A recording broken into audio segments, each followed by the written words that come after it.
അടുത്ത relational operator. Relational operator എന്ന് പറഞ്ഞാൽ operators are use to compare values, more than വാല്യൂസിനെയൊക്കെ കമ്പയർ ചെയ്യാൻ വേണ്ടിയിട്ടും നമ്മൾ റിലേഷണൽ ഓപ്പറേറ്റേഴ്സ് യൂസ് ചെയ്യും. റിലേഷണൽ ഓപ്പറേറ്റർ എപ്പോഴും കമ്പയർ ചെയ്യുമ്പോൾ നമുക്ക് ട്രൂ ഓർ ഫോൾസ് വാല്യൂസ് ആയിരിക്കും കിട്ടുന്നത്. Example A less than B. 2 എയുടെ വില 2, ബിയുടെ വില 3 ആണെങ്കിൽ 2 ലെസ് ദാൻ 3 എന്താണ്? ട്രൂ ആണ് ആൻസർ അല്ലേ. അപ്പോൾ റിലേഷണൽ ഓപ്പറേറ്റേഴ്സ് വാല്യൂസിനെ കമ്പയർ ചെയ്യാൻ യൂസ് ചെയ്യുന്നു. എപ്പോഴും അതിൻ്റെ റിസൾട്ട് എന്ന് പറയുന്നത് എന്തായിരിക്കും? ട്രൂ ഓർ ഫോൾസ് ആയിരിക്കും അതിൻ്റെ റിസൾട്ട്സ് എന്ന് പറയുന്നത്. റിലേഷണൽ ഓപ്പറേറ്റേഴ്സ് 6 എണ്ണം നമ്മൾ യൂസ് ചെയ്യുന്നുണ്ട്. Less than, greater than, less than or equal to, greater than or equal to, equal to, not equal to. Next logical operator. Logical operators allows us to compare 2 or more conditions. ഒന്നിൽ കൂടുതൽ conditions compare ചെയ്യണമെങ്കിൽ നമ്മൾ use ചെയ്യുന്നതാണ് ഏത്? Logical operator. They are often referred to as Boolean operators എന്ന് പറയപ്പെടും. Logical operators ഏതൊക്കെയാണെന്ന് ചോദിച്ചാൽ logical and, logical or, logical not. അപ്പം ലോജിക്കൽ ഓപ്പറേറ്റേഴ്സ് എന്തിനാ യൂസ് ചെയ്യുന്നത്? മോർ ദാൻ കണ്ടീഷൻസ് അല്ലെങ്കിൽ 2 or more conditions കമ്പൈൻ ചെയ്യാൻ വേണ്ടിയിട്ടാണ് ഏത് യൂസ് ചെയ്യുന്നത്? ലോജിക്കൽ ഓപ്പറേറ്റേഴ്സ് യൂസ് ചെയ്യുന്നത്. 3 types ഓഫ് ലോജിക്കൽ ഓപ്പറേറ്റേഴ്സ് ഉണ്ട്. Logical and, logical or, logical not. Next punctuators.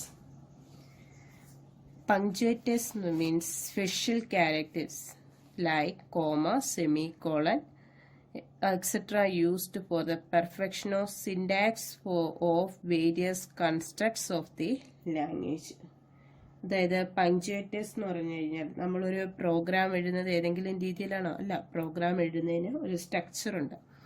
ആ സ്ട്രക്ചറിൽ എന്ന് പറയുന്നത് അതിൻ്റെ സിൻടാക്സ് ഒക്കെ കറക്റ്റായിട്ട് ഉപയോഗിക്കണം. അപ്പം നമുക്കറിയാം ഒരു പ്രോഗ്രാമിൽ വേരിയബിളിനെ ഡിക്ലെയർ ചെയ്യുമ്പോൾ ഒന്നിൽ കൂടുതൽ വേരിയബിൾ ഉണ്ടെങ്കിൽ എ കോമ ബി ലാസ്റ്റ് എന്ത് കൊടുക്കും? സെമിക്കോളം കൊടുക്കും. അത് അതിൻ്റെ സിൻടാക്സ് ആണ് അല്ലേ. അപ്പോൾ ഒരു പ്രോഗ്രാമിനകത്ത് സിൻടാക്സിന്റെ പൂർണ്ണതയ്ക്ക് വേണ്ടി ഉപയോഗിക്കുന്ന പ്രത്യേക ചിഹ്നങ്ങളെയാണ് എന്ത് പറയുന്നത്? പങ്ക്ച്വേറ്റർ എന്ന് പറയുന്നത്. നമ്മൾ കോമ ഉപയോഗിക്കാറുണ്ട്, സെമിക്കോളൻ ഉപയോഗിക്കാറുണ്ട്, ബ്രേസ് ഉപയോഗിക്കാറുണ്ട് അല്ലേ. അപ്പോൾ പ്രോഗ്രാംസിന്റെ പൂർണ്ണതയ്ക്ക് വേണ്ടി ഉപയോഗിക്കുന്ന പ്രത്യേക ചിഹ്നങ്ങളെയാണ് നമ്മൾ എന്ത് പറയുന്നത്? പങ്ക്ച്വേറ്റേഴ്സ് എന്ന് പറയുന്നത്. Next data type. Identify the type of data and associated operations. അതായത് ഒരു ഡേറ്റ ഇൻഡ് എന്ന് പറയുന്ന ഒരു ഡേറ്റ ടൈപ്പ് ആണല്ലോ. അപ്പം എന്തിനു വേണ്ടിയിട്ടാണ് യൂസ് ചെയ്യുന്നത്? ഇൻഡിജർ നമ്പറിനെ റെപ്രസെന്റ് ചെയ്യാൻ വേണ്ടിയിട്ടാണ് യൂസ് ചെയ്യുന്നത്. അതായത് നമ്മൾ സ്റ്റോർ ചെയ്യുന്ന ഡേറ്റയുടെ സവിശേഷത, ആ ഡേറ്റയിൽ എന്തൊക്കെ ഓപ്പറേഷനുകൾ നമ്മൾ ചെയ്യുന്നു, ഇതിനെ സൂചിപ്പിക്കാൻ വേണ്ടിയിട്ടാണ് എന്ത് യൂസ് ചെയ്യുന്നത്? ഡേറ്റ ടൈപ്സ് യൂസ് ചെയ്യുന്നത്. Used to identify the type of data, ഡേറ്റയുടെ ടൈപ്പും പിന്നെ അതിൽ ചെയ്യപ്പെടുന്ന ഓപ്പറേഷൻസുകളും അസോസിയേറ്റഡ് ഓപ്പറേഷൻസ്. ഡേറ്റ ടൈപ്സിനെ ക്ലാസിഫൈ ചെയ്തേക്കുന്ന ഫണ്ടമെന്റൽ ഡേറ്റ ടൈപ്സ് എന്നും യൂസർ ഡിഫൈൻഡ് ഡേറ്റ ടൈപ്സ് ആണ്. ഫണ്ടമെന്റൽ ഡേറ്റ ടൈപ്സ് നമുക്കറിയാം ബേസിക് ഡേറ്റ ടൈപ്സ് ആണ്, പഠിച്ചതാണ്. 5 എണ്ണം ഉണ്ട്. ഇൻഡിജർ നമ്പറിനെ റെപ്രസെന്റ് ചെയ്യാൻ, ക്യാരക്ടേഴ്സിനെ റെപ്രസെന്റ് ചെയ്യാൻ, ഫ്ലോട്ടിംഗ് പോയിന്റ്, ഫ്രാക്ഷൻ നമ്പേഴ്സിനെ റെപ്രസെന്റ് ചെയ്യാൻ, ഡബിൾ ഫ്ലോട്ടിംഗ് നമ്പേഴ്സിന്റെ റേഞ്ച് കൂടുതലുള്ളതിനെ റെപ്രസെന്റ് ചെയ്യാം. വോയിഡ് എന്താണ്? എം ഡി ആയിട്ടുള്ള ഡേറ്റ റെപ്രസെന്റ് ചെയ്യാൻ വേണ്ടിയിട്ട് ഇത് യൂസ് ചെയ്യുന്നു, വോയിഡ് യൂസ് ചെയ്യുന്നു. യൂസർ ഡിഫൈൻഡ് ഡേറ്റ ടൈപ്സ് എന്ന് പറയുന്നത് ഇപ്പോൾ ഒരു പ്രോഗ്രാം ചെയ്യുന്ന പ്രോഗ്രാമറിന് അവരുടേതായ ഡേറ്റ ടൈപ്പുകൾ ഉണ്ടാക്കാം. അവയ്ക്ക് ഉദാഹരണമായിട്ട് പറഞ്ഞു കഴിഞ്ഞാൽ സ്ട്രക്ചർ, സ്ട്രക്റ്റ്, യൂണിയൻ, ക്ലാസ്, അപ്പം അങ്ങനെയുള്ള ഡേറ്റ ടൈപ്പുകളാണ് ഏത്? യൂസർ ഡിഫൈൻഡ് ഡേറ്റ ടൈപ്സുകൾ എന്ന് പറയുന്നത്. പ്രോഗ്രാമിന് സ്വന്തം ഇഷ്ടമനുസരിച്ച് ഉപയോഗിക്കാൻ പറ്റുന്ന ഡേറ്റ ടൈപ്പ്. Next expressions. ഈ ഓപ്പറേറ്ററും ഓപ്പറാൻഡ്സും കൂടെ, operators and operands are combined to form expressions. ഓപ്പറേറ്ററും ഓപ്പറാൻഡും കൂടെ ചേരുന്നതിനെയാണ് നമ്മൾ എന്ത് പറയുന്നത്? എക്സ്പ്രഷൻസ് എന്ന് പറയുന്നത്. നമ്മൾ ഓപ്പറേറ്റേഴ്സിനെ ക്ലാസിഫൈ ചെയ്ത പോലെ തന്നെ എക്സ്പ്രഷൻസ് ഉണ്ട്. Arithmetic expression, relational expressions, logical expression. Arithmetic എക്സ്പ്രഷനെ ഇൻറ്റിജർ എക്സ്പ്രഷന് റിയൽ എക്സ്പ്രഷന് ഡിവൈഡ് ചെയ്തിട്ടുണ്ട്.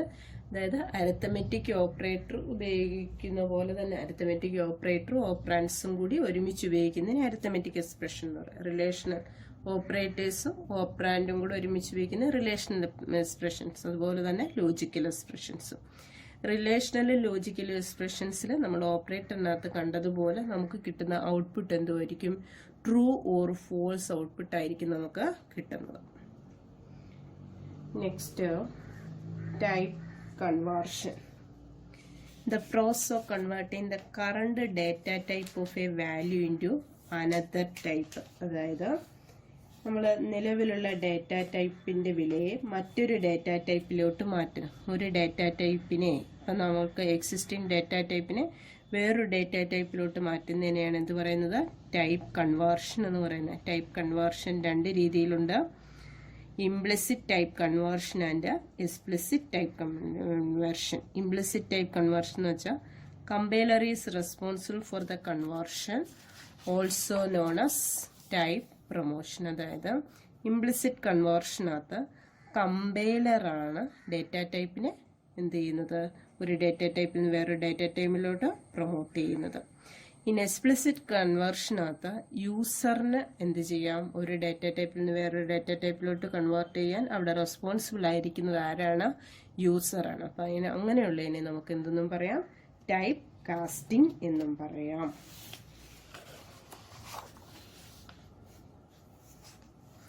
ഈ ടൈപ്പ് കാസ്റ്റിംഗിൽ ഡേറ്റ ടൈപ്പ് നിർണ്ണയിക്കുന്നത് യൂസർ ആയതുകൊണ്ടാണ് അതിനെ എന്ത് പറയുന്നത്? എക്സ്പ്ലിസിറ്റ് ടൈപ്പ് കൺവേർഷൻ അല്ലെങ്കിൽ ടൈപ്പ് കാസ്റ്റിംഗ് എന്ന് പറയുന്നത്. ഇതിലൊന്നും കൂടി ഉണ്ടായിരുന്നു, type modifiers. Type modifiers means keyword signed, unsigned, short, long. ഇതാണ് നമ്മൾ ടൈപ്പ് മോഡിഫയേഴ്സ് ആയിട്ട് യൂസ് ചെയ്യുന്നത്. അതായത് മെമ്മറിയുടെ സൈസ് വ്യത്യാസപ്പെടുത്തുന്നതിനും അടിസ്ഥാന ഡേറ്റ ടൈപ്പുകളുടെ റേഞ്ച് മാറ്റുന്നതിനും വേണ്ടിയിട്ടാണ് നമ്മൾ സാധാരണ ഡേറ്റ ടൈപ്പുകളുടെ കൂടെ എന്ത് യൂസ് ചെയ്യുന്നത്? ടൈപ്പ് മോഡിഫയേഴ്സ് ആയ signed, unsigned, short, long use ചെയ്യുന്നത്. അതായത് നമ്മൾ ഷോർട്ട് ഇൻഡ് എന്നൊക്കെ പറഞ്ഞ് എഴുതാറുണ്ട്. ഇത് ഉപയോഗിക്കുന്നതെന്ന് പറഞ്ഞു കഴിഞ്ഞാൽ നമ്മളുടെ അടിസ്ഥാന ഡേറ്റ ടൈപ്പുകളുടെ സൈസും അതേപോലെ അതിൻ്റെ റേഞ്ചും വ്യത്യാസപ്പെടുത്താൻ വേണ്ടിയിട്ടാണ് ഇത് യൂസ് ചെയ്യുന്നത്? ടൈപ്പ് മോഡിഫയേഴ്സ് യൂസ് ചെയ്യുന്നത്. അപ്പോൾ ഇത്രയും കാര്യങ്ങളാണ് ബേസിക് കോൺസെപ്റ്റ്സിനകത്ത് ഉള്ളത്. ബേസിക് കോൺസെപ്റ്റ്സിനകത്തുള്ളത് ഏതൊക്കെയായിരുന്നു? Character set, tokens, keywords, identifiers, literals, operators, punctuators, data types, type modifiers, expressions, type conversions. Okay.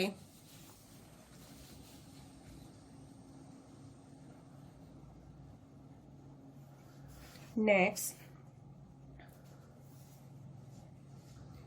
various statements in C++ program. C++ പ്രോഗ്രാമിൽ ഉപയോഗിക്കുന്ന വേരിയസ് സ്റ്റേറ്റ്മെൻറ്റ്സുകൾ ഏതൊക്കെയാണ്? സ്റ്റേറ്റ്മെൻറ്റ്സ് ഉപയോഗിക്കുന്നത് declaration statement, input statement, output statement and assignment statement. Declaration statements specify unique name for the entity along with information about its type and other characteristics. A C++ program consists of various entities such as variables, functions and types. Each of these entities must be declared before they can be used. Declaration statement എന്ന് പറഞ്ഞു കഴിഞ്ഞാൽ നമ്മൾ CPP-യിൽ programme ചെയ്യുമ്പോൾ ആ പ്രോഗ്രാമിനകത്ത് നമ്മൾ ഏതെല്ലാം ഡേറ്റയാണോ ഉപയോഗിക്കുന്നത് ആ ഡേറ്റയെല്ലാം നമുക്ക് എന്ത് ചെയ്തിരിക്കണം? ഡിക്ലെയർ ചെയ്തിരിക്കണം. ഇവിടെ നോക്കിക്കേ, ഇൻഡ് n, സം. n എന്ന് പറഞ്ഞാൽ ഒരു ഡേറ്റ, സം എന്ന് പറഞ്ഞാൽ വേറൊരു ഡേറ്റ. ഇതിന്റെ രണ്ടിന്റെയും ഡേറ്റ ടൈപ്പ് എന്താണ്? ഇൻഡിജർ ആണ്. അപ്പൊ n എന്ന് പറയുന്ന വേരിയബിളിനെയും സം എന്ന് പറയുന്ന വേരിയബിളിനെയും ഏത് ഡേറ്റയിൽ സ്റ്റോർ ചെയ്തിരിക്കുന്നു? ഇൻഡിജർ ഡേറ്റ ടൈപ്പ് ഉപയോഗിച്ച് സ്റ്റോർ ചെയ്തിരിക്കുന്നു. ഏരിയ എന്ന് പറയുന്നത് ഏത് ഡേറ്റ ടൈപ്പിലാണ്? ഫ്ലോട്ട് എന്ന് പറയുന്ന ഡേറ്റ ടൈപ്പ്. അതായത് മെമ്മറി ലൊക്കേഷന്റെ ഐഡന്റിഫയറുകളാണ് ഈ വേരിയബിൾസ് എന്ന് പറയുന്നത്. പ്രോഗ്രാമിൽ ഇത് ഡേറ്റയെ കാണിക്കാൻ വേണ്ടിയിട്ടാണ് നമ്മൾ ഉപയോഗിക്കുന്നത്.